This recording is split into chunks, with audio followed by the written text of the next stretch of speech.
tanggal na natin. I-check natin ang bearing.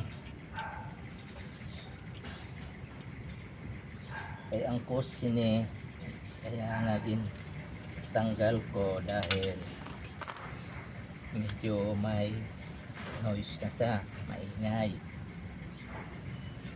So in-check ko ang lining, brake lining niya okay lang agad. Galing itong shop pag ilan sikon. See?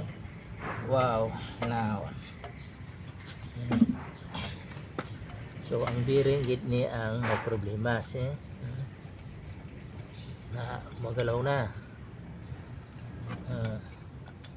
Wala na, hanggang na amo ni ang kusang medyo ngay nga daw ka sa load na.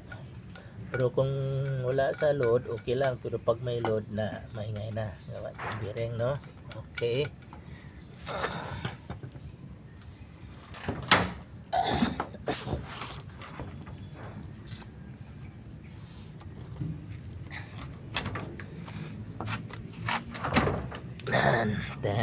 Aya sa no, magulaw na sa gumagalaw gid man, no?